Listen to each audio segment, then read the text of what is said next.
And our featured reader is Juanita Garza, who's not very well known in the area, but you might have seen her here and there at Voices of the Valley or Woodstock, Poetry Society of Woodstock. And her stuff is intense and graceful and gorgeous, and her delivery is so soft and unassuming, but worth the trouble. So come by March 23rd, 8 o'clock. Open mic before and after, and Juanita in the middle, so come on down. I took a workshop on Saturday, and despite that, I actually wrote a couple of poems. So, the first one is called Rainy Fourth, and somebody at the workshop brought as an example of an inspirational poem, Marge Piercy's poem called Rainy Fourth. So all it did was make me think of one that I had. No fireworks, no country parades, rains drown out the salutes, the usual calamities. And after a late morning, dragging myself up from the cat dander flurry of his acre of futon, we go to a waterside dinner, watch rain prick up the top of the river like needles, like beads, gray boats and docks, gulls crying at our sill, oblivious to weather, driven by empty wind, the gale and their collective guts. We feast on $10 lobsters, food for old lovers, the mess, the crackle of exo bones, dribble of butter on bare fingers, brass anchor dull in demurred rocket light. It is quiet and dull for us now, routine broken only by meals, by changes in the sky. He is all black, socks to altimeter, and I am taken into the shadow of his shape. Blue cheese foreplay, orgasm of tiramisu topping off the delay. Nowhere to go but down, we crawl back to the bedroom. Watch his worn copy of Deep Throat, amused by Lovelace's denial since, of all this simple fun. Think it looks easy, think it looks pure. Naughtiness, something the cat does outside the litter box. Forgiveness, something the rain provides when the sky proves devoid of its previous glamour.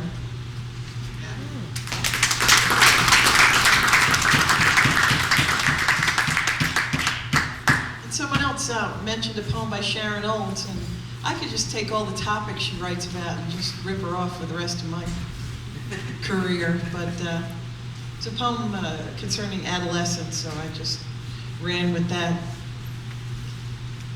I think of the bulge of pad in my pale blue jeans and the occasional leak, the horror of the red stain spreading across the low crack of my young ass. I think of the beauty I never knew I had, misunderstood breasts cowering in sweatshirts, mumbling in oaken tees, dime store vestments. Those platform shoes I never had, marshmallow soles to bounce down the hall, rubber cloud above the fracas of the dead. It hit her hard, according to Daddy, speaking of my adolescence. Like a chain, it wrapped up the fun, the love of school as the home I didn't have, with books and order, large desks and paint and flat floors, quiet clay and pimento manna. It took me to crawling corridors, a labyrinth of voices like rocks in the path, a body I could not hide from, and this mouth ready, terrified of its first big kiss. Thanks.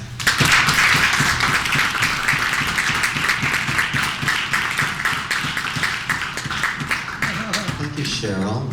Nice new work. Stanton is our next reader. Please welcome Stanton.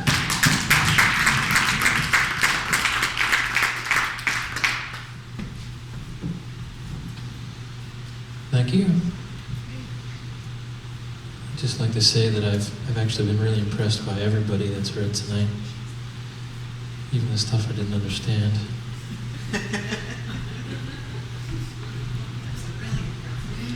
There's a lot of actually. It's kind of funny. I don't know if anybody noticed when you're in the audience, you can hear everybody like it's a rock concert. When you get up here, it sounds like you're got your head in the toilet or something. What? Exactly. I feel like I have to put my lips on the mic to make sure the words are coming out properly or something. All right. I'll just read you two kind of new ones.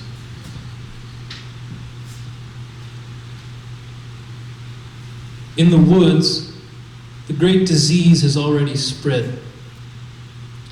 But holy places beneath the burned down spread are still holy places, revealing their mystery without a word. Playing the wizard who leaps from rock to rock, skipping over tree trunk and root, stopping to pause and play the role of the caretaker, picking up after humanity, bending my back beneath the weight of all things. A great vision is revealed, and yet all is not lost. We will always wander in these hills long after we're gone, and our children will wish to dry clean our buried bones.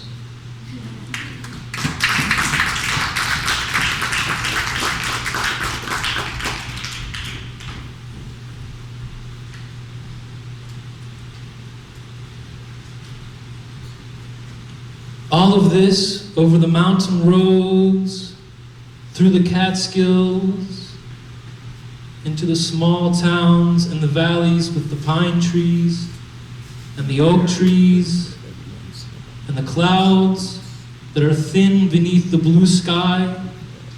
It is all a dream.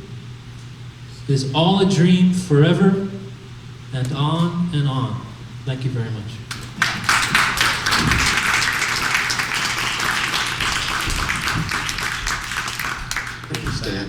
Good to see you.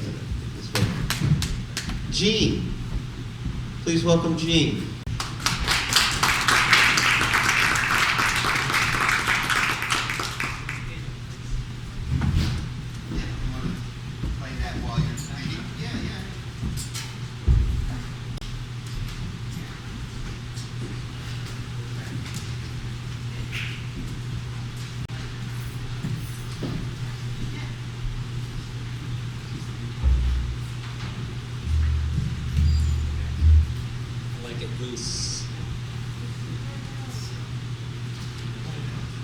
Sure, yeah, I just had a couple of quick announcements to make real quick. Yeah.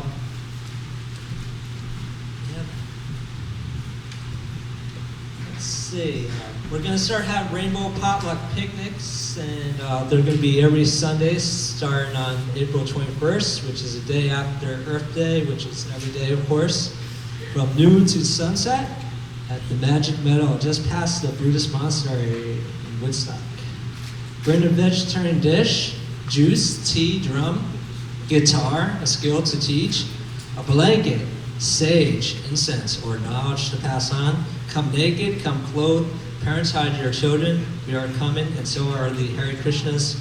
So come on through. Every Sunday from noon to sunset. And I have this organization I just started. It's a not-for-profit organization, and I'm not sure if any of you heard of it, but it's called Children Number One.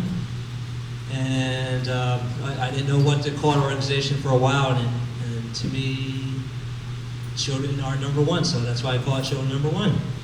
And we're collecting school and art supplies for children and elders on Native American reservations all across America, and also in Jamaica and Haiti. So anybody would like to donate pens, papers, any school art supplies, whatever, be really great and appreciated. We're constantly sending supplies out to South Dakota on a continuous basis, and we're getting a lot of donations from everywhere, from Ithaca to New Paltz to all the great stores in Woodstock. So I just want to thank everybody for that. Cool. Thank you. Okay. It won't take much time. But this past Saturday was a very special night. I was aware of this very special occasion that was going on, and I kind of forgot, and I was like flipping through the papers and said, what's going on Saturday night? Then all of a sudden, like 10 minutes to 8, I see it. Women's Poetry Night, right up at the Woodstock Arts Association.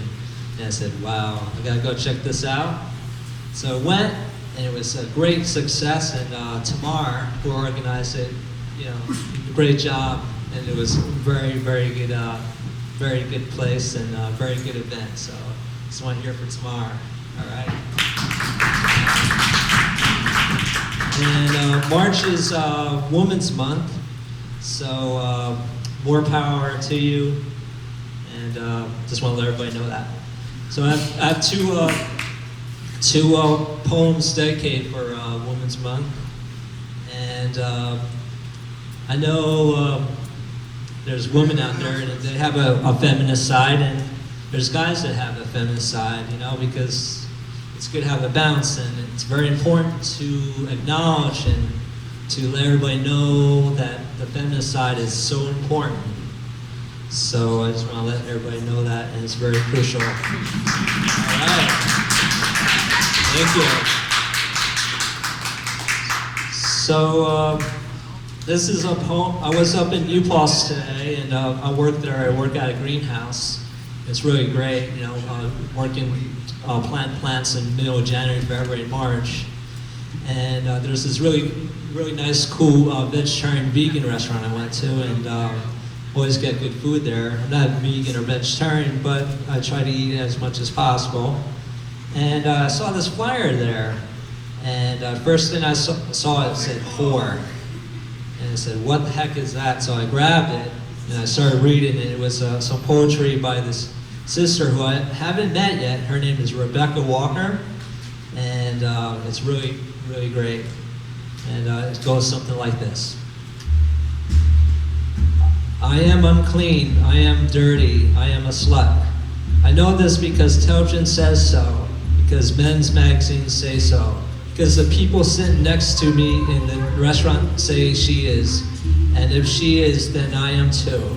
I am a slut because I enjoy sex. I am a slut because I have had sex with many different partners. I am a slut because I am not afraid of sex, of my sexuality, of my body, because I communicate my desires, and I am honest and about what I want.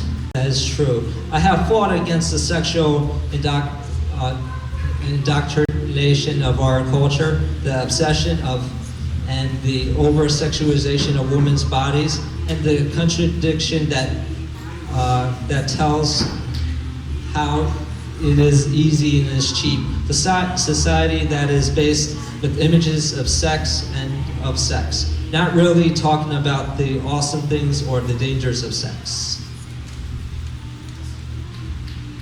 I am dirty because I defy the idea that you've been taught that nice girls, girls want to date, don't think about sex, don't masturbate, don't want to fuck like it is a completely natural thing to do.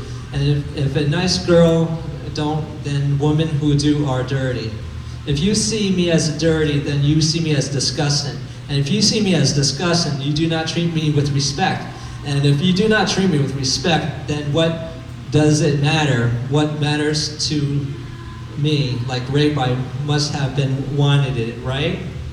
I am unclean. I am unclean because of our pure ways, our views on sex. We are all so unaccustomed to talking about sex in a normal conversation, And because we don't talk about it, we have no idea that people we talk to every day are getting diseases, and that 1 in 4 people has the herpes virus. And because we do not talk about it, we have no idea that 1 in 3 people has the virus that causes genital warts. And because I hear people use words, whore, slut, dirty, and unclean, I walk and around feeling disgusting about myself. And because I know the fear and venom behind these words, I lay in bed at night and feel completely unsexual and unattractive.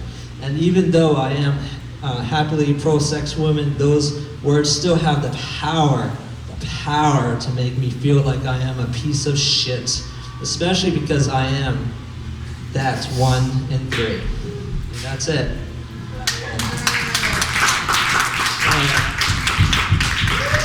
More power to her. I just have one more poem I wrote myself, and I'll say it really quick. I won't take much time. I appreciate everything. This one is called Dis Poem, and the reason why I say dis, because in Jamaica, dis means this. So in America, somebody would say this poem, but as famous reggae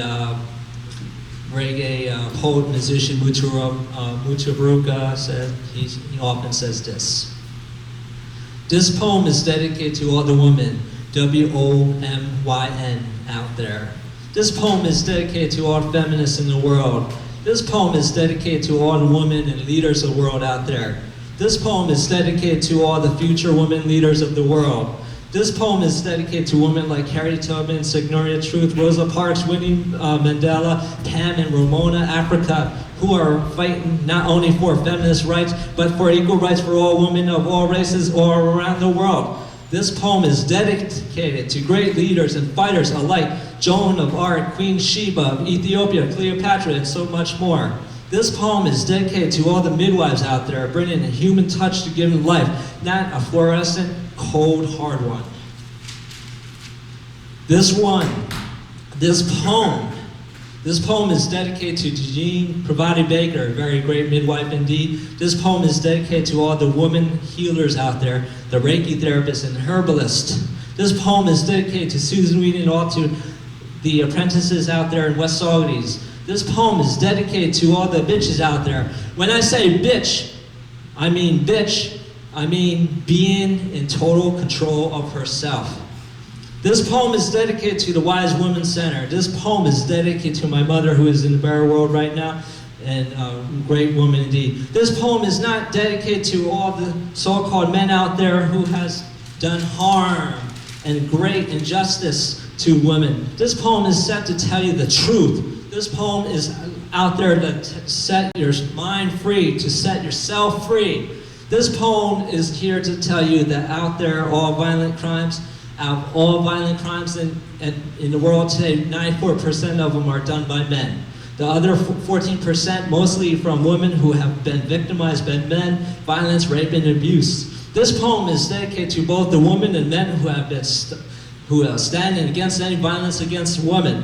This poem is dedicated to all women fighters and reuniters. This poem is dedicated to great feminist drummers like Yubaki Hill, who have outstanding show last Thursday night at the New World Home Cooking. The women united shall never be divided. This poem is dedicated to Hillary Clinton, who put up with her husband and became Senator of New York. More power to you. This poem is dedicated to Women's Month. This month, every month, March is Women's Month. Women's Month is, in reality, it should be every month, every day, every second, every millisecond. Women's Month every month. This poem is dedicated to Sedella Marley Booker. Thank you for always being there for me. I couldn't have made it without you. You did a great job raising a great son. This poem is dedicated to Rita Marley, Judy Mowat, Marcia Griffith, Sedella Marley Booker, Sharon Marley, and to you too, Shireen. This poem is dedicated to Queen Omega of Ethiopia, who has been side by side with the Honorable Haile Selassie, King of Ethiopia. This poem is dedicated to the great queens out there who said that behind every great king is a great queen. They are all stupid and ignorant. You know why? Don't they know?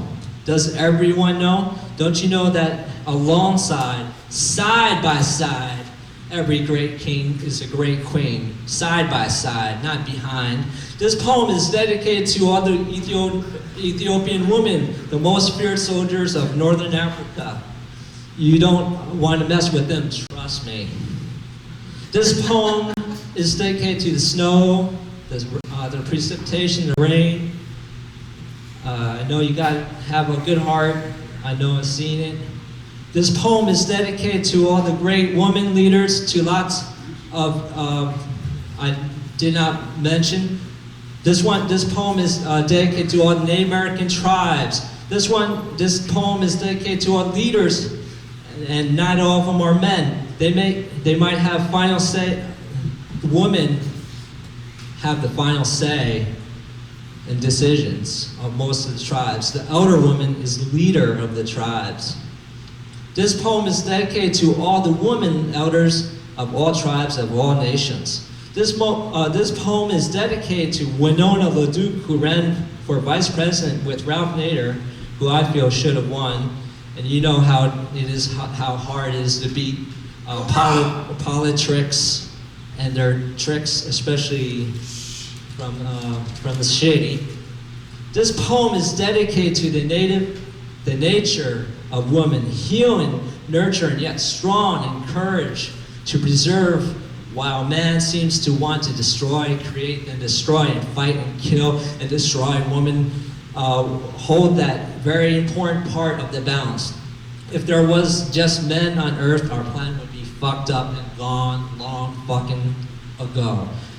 Come on, women of power, take power, and then you will see our great Mother Earth, who cares for us all, our Mother Earth. So very happy and healthy with animals and plants here to stay. Not gone tomorrow, no more sorrow. This poem is dedicated to all the women. God bless you all. Thank you.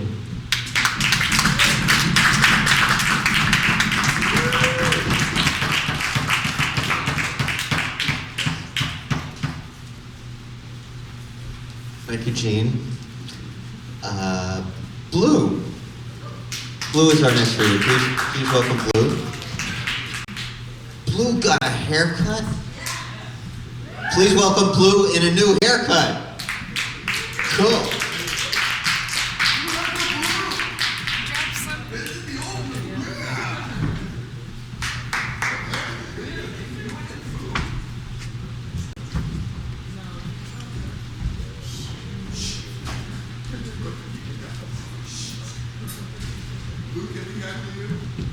Please.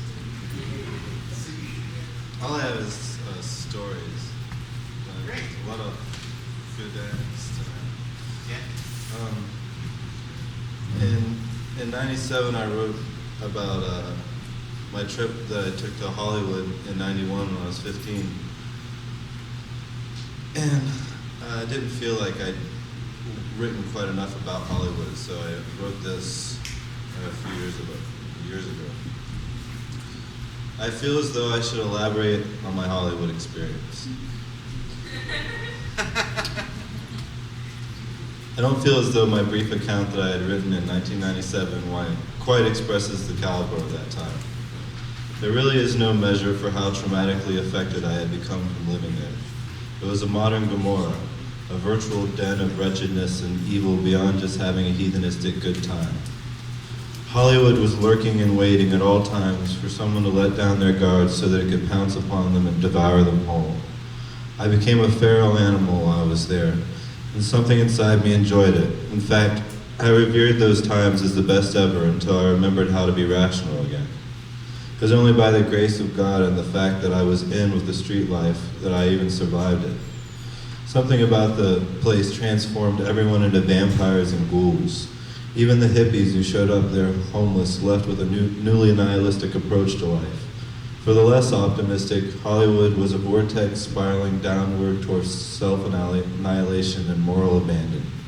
I was fortunately too young and susceptible to fall into either category.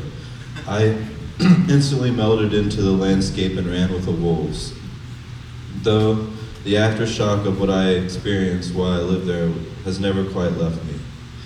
One of our friends at the time, named Pilot, came back to the bridge one night with his 8-inch Bowie knife covered in blood, bragging about how he had just stuck a wetback 6 times in the chest.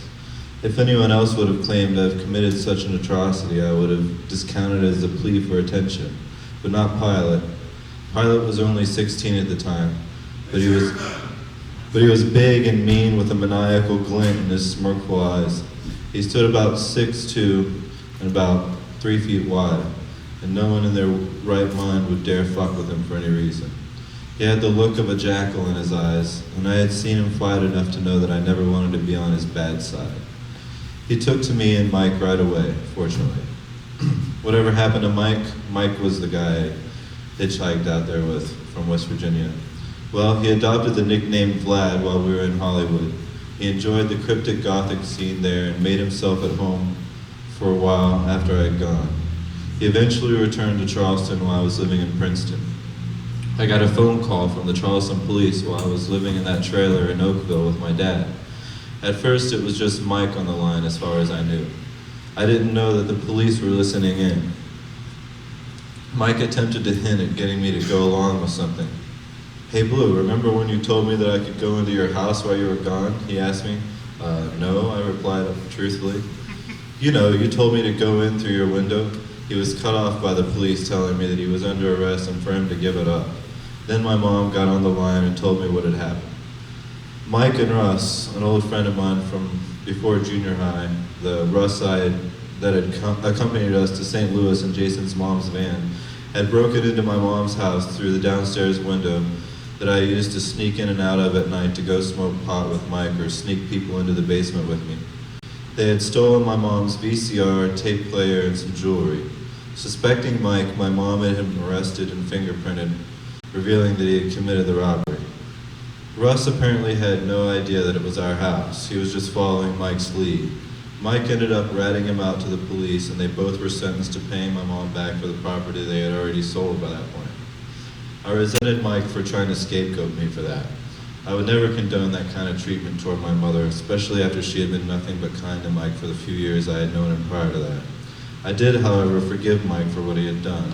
He had fallen short of being a good friend several times since I had met him, but he was always there to hang out with. The times when I had gone back to Charleston would have been a hell of a lot more lonely had it not been for Mike being there to hang out with. Randomly gravitating back to Hollywood. Never had I witnessed such reckless disregard for the feelings of others. Perhaps that's where Mike had demoralized himself to robbing his best friend's house. On my second to last day in Hollywood, I took some really clean acid and hung out under the Troll Bridge all day. I felt like I was dying at one point and scrawled a few desperate pleas on some paper as a last testament to life. It all came together for me that day. It felt like the apocalypse. I watched a huge black punk rocker named Joker beat a guy literally to death for borrowing someone's Walkman for too long. I couldn't believe my eyes. A few people crawled out of the woodwork immediately after and dragged his body off, never to be seen by my disbelieving eyes again. I had decided to begin staying under the bridge again to get away from the constant violence surrounding the Yucca Street squad. There was automatic gunfire outside of that squad every night. Mark had a gun pulled on him by a gangster right in our living room. The bridge was obviously not much of a retreat from the horror. Tana showed up from Redondo that night and we had our serious talk. Then I called my mom and had an even more serious talk. I hadn't talked to her since I had left 5 months earlier, telling her that I was spending the night at Jason's. On my last night in Hollywood, we decided to go back to Yucca Street and sleep in the building right next to our old squad. We couldn't see anything when we got there, it being nighttime and having no lights, so we just went to sleep. Tana slept on the couch and I took the floor. In the morning, I realized I had been sleeping in a bed of ants and spent my waking moments shaking myself off for about a half an hour. The ants ended up eating holes in my legs. I was thoroughly disgusted with Hollywood by that point and was glad to retreat back to Charleston that day. Despite the hell I had experienced while living there, Hollywood did introduce me to the concept of a street family. Although everyone was, is, and always will be essentially only out for themselves, there was no denying that we were all pulling together in many ways. Food, clothes, partners, squats, and of course bugs were all shared spoils for the most part among the street kids. No one had anything of any material worth, so there was very few ways to double-cross one another. No one cared about anything, so no one got too hurt or deceived about their feelings or meager endeavors. For the most part, we had an advantage over people who truly cared about one another. We were immune to shock. Our whole life was extreme shock value. We overplayed the radical and profligate punk rock attitude so methodically that there wasn't anything that we weren't prepared to handle afterwards. One of our primary goals was to be the most threatening presence in town, a struggle that every clique strived for in Hollywood. The Trolls or the Hollywood Dogs or the Crips or Bloods would have all probably would claim to run the streets of Hollywood at the time, but it's a well-known sentiment that we were the real bad boys of the area. Anyone could join a gang and claim whatever they want, but when it came down to it, all the other tough guys stood aside when we stormed through it. No one, at least in Hollywood at the time, was more active in the ranks of crime than we were. We fulfilled every marauder's dreams of carnage and plunder. We were the true Gengises and Attilas, and anyone who decided to fuck with any of us had all of us to deal with, and that either meant death or hospitalization. It was more serious than I can convey. For anyone who has never witnessed such wretched villainy and black-hearted hatred for good and right, I fear that I could never quite portray the seriousness of Hollywood accurately. Every time I've returned to there, however, I have found that it has changed completely. The city cleaned up the streets and drove the marauders into houses or to San Francisco, and even in San Francisco that spirit of chaos and recklessness had been snuffed considerably. And it's not just me getting older. All the Hellraisers got hooked on heroin or speed and gave up making a scene in 1992. In 1992, a lot of the punk rockers began evolving into crusties and began worshiping the syringe and the bottle. Never has it been quite as alive among the street folks since that apathetic evolution. Riding freight trains became more trendy around the same time and began claiming lives or driving lives into the obscurity of remote locations or abandon of the cause of living. Young people began acting like old home bums and getting jailed or dying from depression. Normal people lost what little respect they had for street kids when they realized that they were all drunks and junkies, leading to a general apathy about whatever became of them. The street kids' answer for that was just to up the dosage. Soup kitchens and shelters became less willing to lend a hand, and people stopped giving out as much change to panhandlers. And if you were just a regular addiction-free homeless person who was just out for a meal, you had to suffer for the reputation of the junkies and crackheads. This made common criminals out of kids who would have gladly preferred honest means to an end. For the homeless street person, there is really no way to avoid breaking the law. Even if you work and don't sleep in abandoned buildings, you're just as likely to be jailed for camping out, dumpster diving, or realistically just for looking like a vagrant in many cases. Very few people can discern who is who between the highly literate and ethical traveler and the degenerate alcoholic squatter. This is true even among the two. They mimic each other in so many ways that it's as confusing as trying to decipher the gender of fish. Many times I've been assigned to the company of complete morons because I happen to wear patches or my clothes are decaying. And now that I have a few more priorities and self-will and determination for a more lucrative existence, street kids, usually the ones who have only been experimenting with homelessness for a short while, tell me that I'm selling out. Those people are more than perceptibly challenged if they think we're selling the same message. I've never intentionally represented a style or genre. If someone thinks I'm giving in, it's because they've given up. I guess for most people it's true that misery loves company.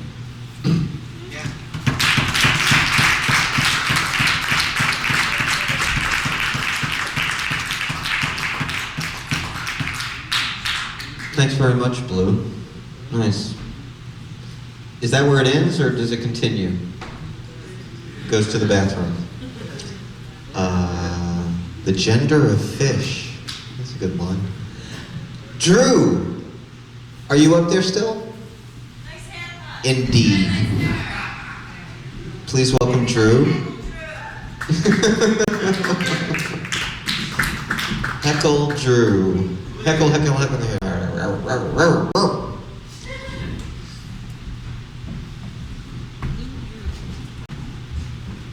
You guys can get the cheap shots out of the way first. You like. All right. Nice pants. Thank you. I knew that one was coming. Still in more work clothes. There is more of that story, and it's absolutely petrifying. I'm ready. I hope Blue releases those stories because they're fascinating. Fascinating stories. I think, I don't know which one I'm going to read. I want to read first. I think I'll read this one. It's a very short one. This one's called Aiming to Please.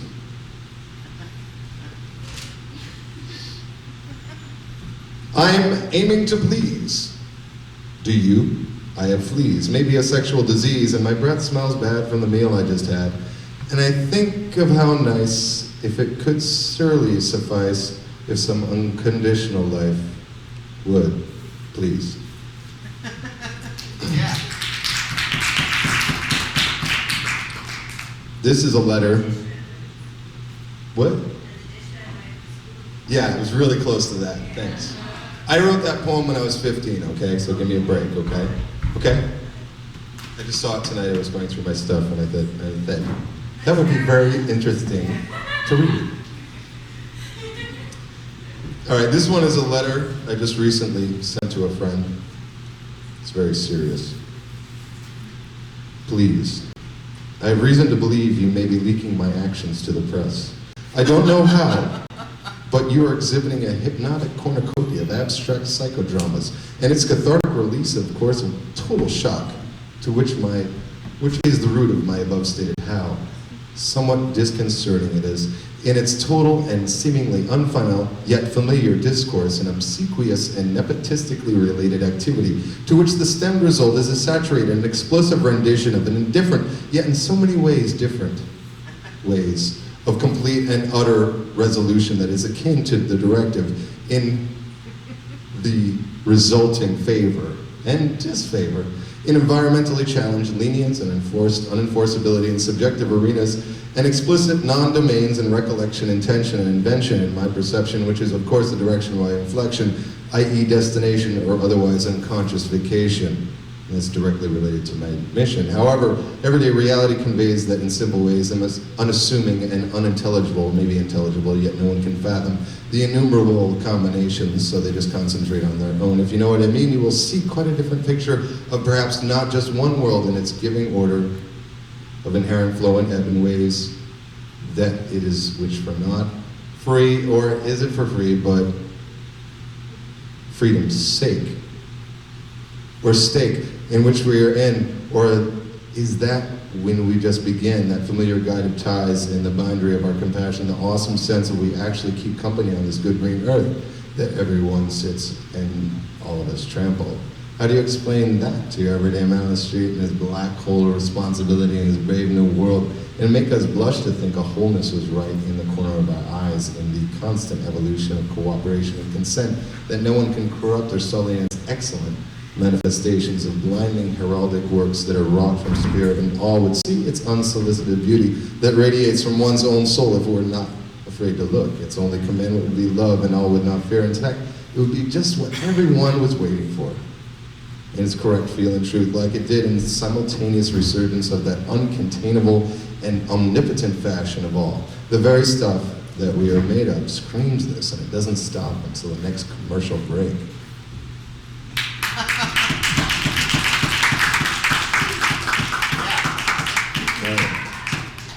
That was a letter to G-Funk. Oh, really? All right. And my last piece I'm going to finish is by one of my favorite singer-songwriters. You may know him. It's by a Oswald Osborne. It's called Paranoid. Finished with my woman, 'cause she couldn't help me with my mind. People think that I'm insane because I'm frowning all the time. All day long I think of things, but nothing seems to satisfy. I think I'll lose my mind if I don't find something to pacify. Can you help me? Occupy my brain? Oh yeah? I need someone to show me the things in life that I can't find. I need the thing that makes me feel true happiness. I must be blind. Make a joke and I will sigh, and you will laugh and I will cry. Happiness I cannot feel, and love to me is so unreal. And so, as you hear these words telling you now of my state, I tell you to enjoy life. I wish I could, but it's too late.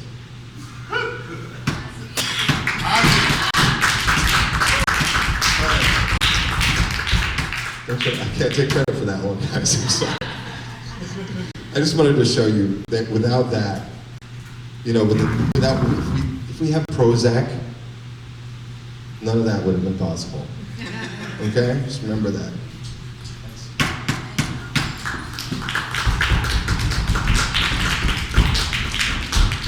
Thank you very much, Drew. Oh, and when you went to the bathroom, I wondered if that story continues, Blue. Great. So you'll bring more. Good. So this looks like a stage name. Fiddling Lou. Fiddling Lou. Now, is that a stage name? Is that what you wrote?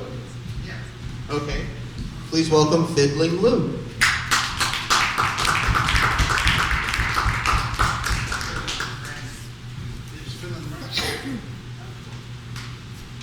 I'm a fiddler, and usually I write music.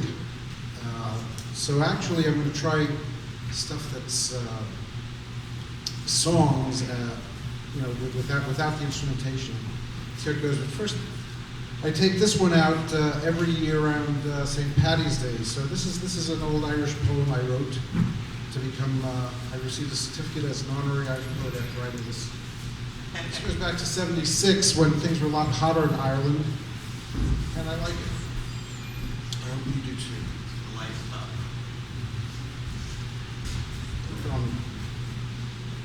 There we go. It's called Enough Ear Tour Allure Allura. Okay. Enough Ear Tour Allure Allura. Lord knows I've searched this Irish mist, the bonny loves I've known and kissed. Sweat dripping from my beard, looking into emerald green eyes, no elves or myths could be as weird. 'Cause under the bulk of me handed sweater, a heart cries out for a world that's better. But today me brother stirs up fear, it's getting hard on me sisters here. Even old Jimmy Joyce, finally seen as the people's choice, found history an inescapable nightmare. Sing for us, old Jimmy Joyce, a haunted song in subconscious voice. Stark realism for all to share. Wake us up from this bad nightmare. I've noticed Brendan being why he never made the scene without a thimble of Murphy's Irish Mist. The comic relief to Jimmy Joyce was Brendan. Songs of relief from the pain he was sending, and by his lover escape was Brendan kissed. Better to search the rolling green hills or walk the cliffs along the sea or take my lips, sweet Paddy. For truth there is that kills we subjects of a crown. They still laugh at me. The lords of England tell Irish jokes to you, my friends at court.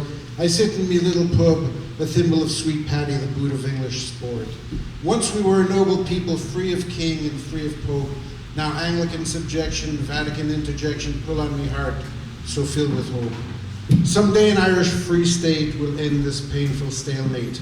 Jimmy Joyce, his nightmare done. Brendan Beanhill be sober up at the rising sun. But now, back to Tour Allure Allura.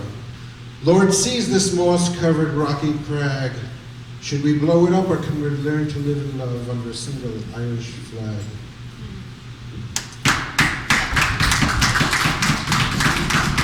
St. Paddy's Day.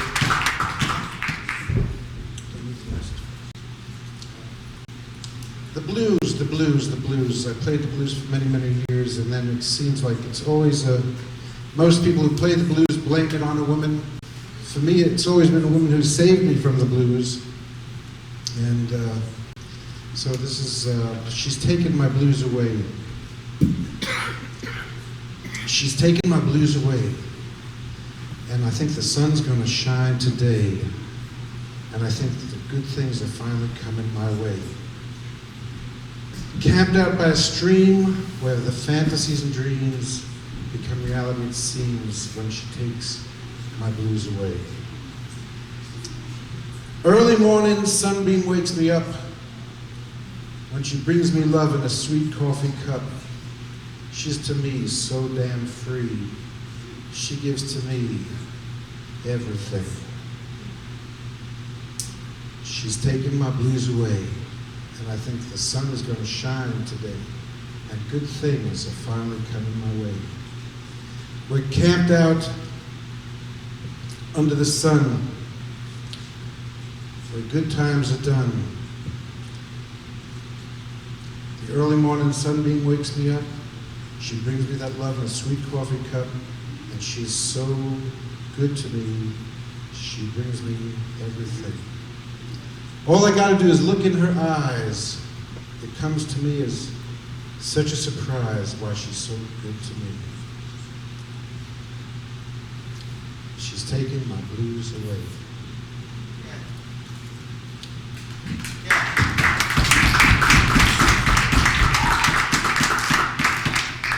I'd like to read something that's very, very, very new. This is very new and rough. It's about making maple syrup and making love at the same time. Two of the easiest and hardest things you could possibly do in your lifetime.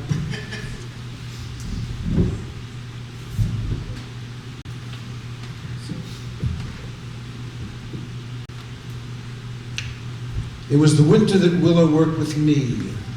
After the milking was finished, we visited every tree. I drilled with a bit brace, and I placed every spile. Willow carried the buckets, and she gave me that sweet smile. The first crop of springtime always flows so sweet, the dripping river, that sweet maple treat. We carried those buckets like Jack and like Jill to the wagon each milk can we would soon fill. Then back to the sugar house, the fire burning bright, the evaporator filling with a sweetheart's delight. Willow would smile, and me I would dream. The maple wasn't the only thing that was giving off steam. Freezing nights and sun-filled days, the maple sap flows in so many ways. It always reminds me of days long ago, the winter me and Willow lived in the snow. The sugar house was dark, dark with steam. The roof vents open to winter sky. The fire door opens, the logs ablaze. We'd make love all day in that deep purple haze. Yeah, it was the winter that Willow worked with me. After the milking was finished, we visited every tree.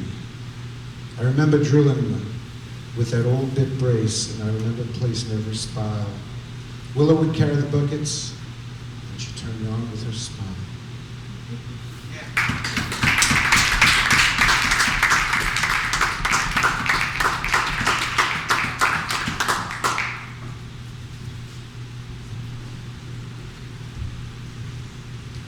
Thank you very much, Lou. Tamar Haviv, are you still up there? Good. Please welcome Tamar Haviv.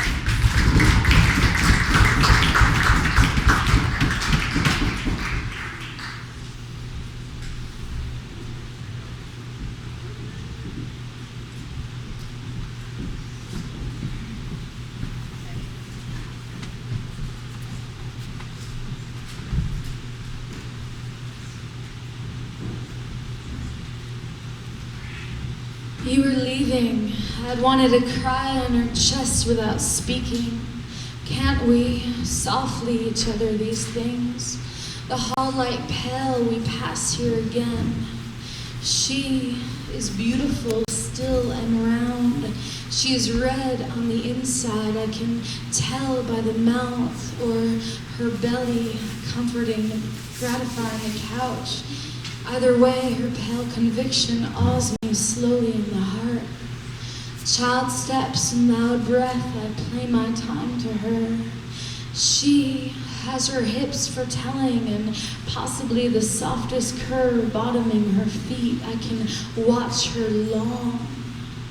But will these things slip in and out like the winter, and suddenly the heat and green might wake us out of thick chapters warming?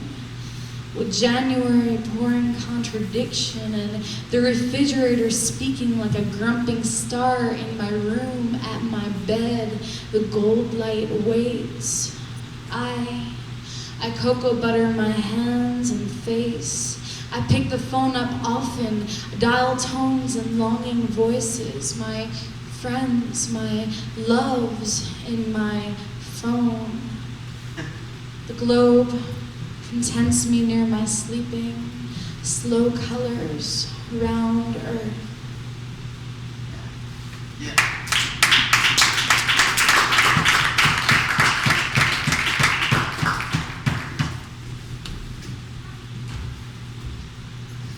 Okay, so these are kind of old ones.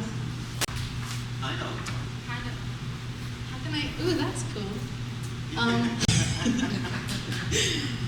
I can't do this sleeping thing, so I'll stop for tonight, turn on the Christmas lights. I make such a bad Jew, but they were beautiful in the autumn, I'd say. And as far as everything else, today I thought about chairs, how I think they actually might hold us in their manageable limitation. I think some can know us, and what if we did believe that they were holding us with love and attention and affection, devotion, loyalty, empathy, anything, with their hands on the center of our backs. Maybe that's why we were told to sleep, to sit like that. And I asked my friend, how much can a human bend for another? How far can one share? How much can we understand another?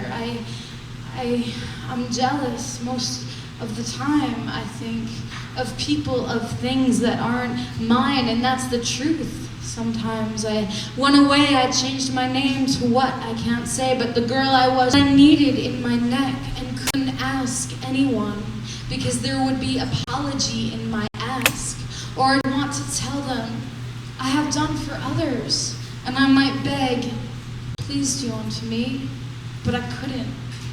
And if anyone touched me only halfway, my breath might falter far too long. The ache might be better than knowing briefly how it might be without. No, I can't ask anyone to relieve the apology in my neck. So I'll get lower, and if I crawl, I will. For this is the job of the woman anyway, isn't it? Can we die amongst friends if the weeping doesn't come first? And there is a girl across the way. She rocks herself each day in heat and cool. And in view, she rocks herself alone. And we watch her and we worry. She sits in her window all day long, rocking, pacing. You and I look at each other in agreement, as if we share a purpose within us, to console the girl across the way, energetically anyhow. And then one day you turn to me, but if we see her there every day, every hour, just staring, it must be us doing the watching. It must be us staring there every day, every hour. And we breathed one long breath. And I think you were less concerned today. I stayed watching. Slowly her sad exhaust becomes me. Often I think I might look across the way and see she has hung herself for us. She would have done this to show us, of course. I never gave. There are things I think, and then I realize I have thought them. The aggression from the people in the city, smothering my skin, the sadness of the people in the city. It's like I'm magnet. I know I feel too much. Apology in my neck.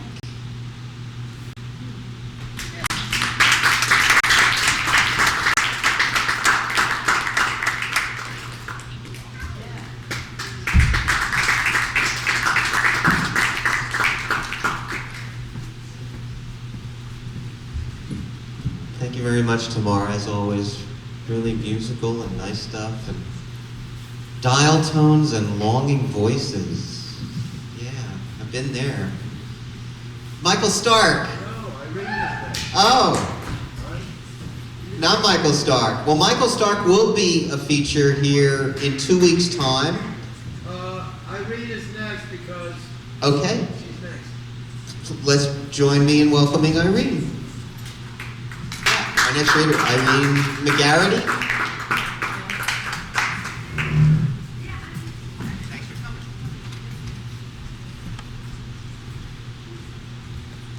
Hi, I just want to read one short story.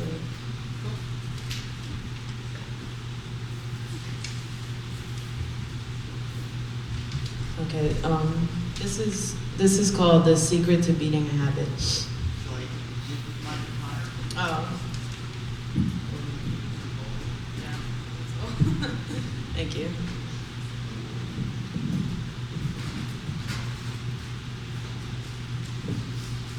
Yeah, that's good. Thank you. A habit is a habit is a habit, you think. And there's nothing you want more than to kick this habit. But it seems like people have to do things like get drunk and smoke pot and snort coke and shoot heroin to deal with the fact That once you have enough to eat and once you have a place to live and the bills are caught up and you're working steady, there's really nothing else to do. There's eating right and going on vacation once a year. There's finding yourself. There's yoga and evening philosophy courses. There's Zen Buddhism and intellectual conversations about communism that sound like the dull hum of factory machines after a while. There's emotional turmoil and Paxil. There's divorce and driving your 1997 Toyota Corolla to the supermarket and back, wondering now what? Now what am I supposed to do? You bought all the right things, no saturated fats, no meat, no dairy products, but still you stare into that full refrigerator with all those whole grains and fruit juices. You stare at the tofu and want nothing more than to get fucked up. So you volunteer at a soup kitchen in the Bronx twice a week. You think, now I'm doing something that matters, now I can be whole. And you smile brightly while you hand out plates of food to all the crackheads and unfortunate people of the world.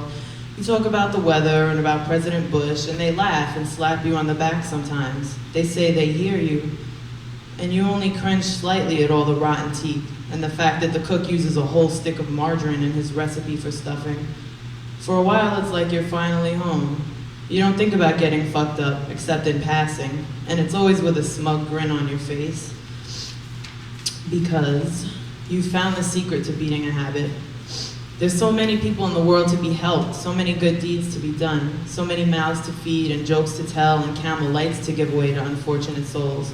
Who has time for a junk habit? And you jump into your Toyota Corolla every Tuesday and Thursday with enough gusto to put 10 methadone clinics out of business. Then you start to notice how hot the kitchen is. You never realize just how much sweat accumulates on your forehead for the 3 hours you're there. You tug at your collar, you try not to frown, and you start to notice how people never say thank you when you hand them their plates of food. The woman in the front who takes down social security numbers sure does a lot of sitting down in front of the fan while you bust your ass. And it starts to burn. It starts to fester in the pit of your stomach. The old woman who works next to you has a voice that drills holes in your head. It makes you grind your teeth. You take more cigarette breaks, and more people bum cigarettes from you and pace around outside, talking about their wives and ex-wives and their kids who they never see or who got taken away from them because they left them in the same pamper for a week. Too dope sick to get out of bed, too broke to buy new ones. They talk about jail and writing letters and commissary and trying to stay off the streets, trying to stay clean and make an honest living. But you can see it in the way they hold the cigarette and the way their eyes shift when you talk about rehab and methadone in a place that's hiring down the block. You see it in their eyes and you know. What's the point of cleaning up anyway? What's the point of getting jobs and bank accounts and cars and apartments with air conditioning? Then they'd be just like you. Instead of worrying about how they're going to afford Pampers for their kids, they'd worry about balancing their proteins and carbohydrates. And you see what a waste it is. You see clearly for the first time that nothing is ever going to change no matter how many soup kitchens there are. You're quiet for a minute. You finish your cigarette and flick your butt towards the street. You hear yourself asking if there are any good spots in the neighborhood, if there's anyone that'll sell the white boys. You're sitting at your kitchen table smacked out of your face, and you realize that you're back to square one. You're back on that I'm so happy, I'm unhappy island, stranded. And you stand there shading your eyes with your hand, looking out at the ocean of leafy greens and lagoons as if you want to be rescued. But really you don't, because there's nothing to be rescued from, and there's no one to rescue you anyway. You consider Paxil for a while, but then you think it's probably worse for you than heroin. That night you think about all the people who are getting drunk or smoking up or snorting a couple of lines or shooting up, and you think there has to be a better way. You think about saving money and getting an SUV. You could go cross-country next year. Maybe you'll see some things that you've never seen. Maybe you'll talk to new people and find new exotic health foods. Maybe you'll finally be fulfilled. Besides, there will always be soup kitchens, won't there? It's not like one person is going to make that much of a difference. They'll find someone else to push plates of fatty carbohydrates and low-quality meat. They'll find someone else to bum cigarettes from. Thank you.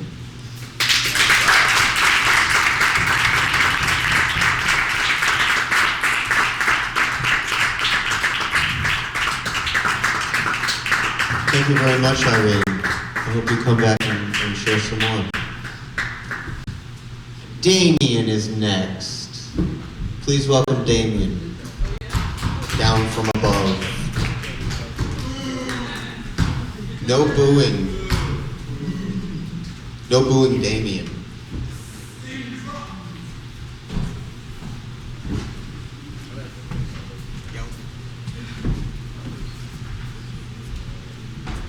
Who am I, Fred Savage?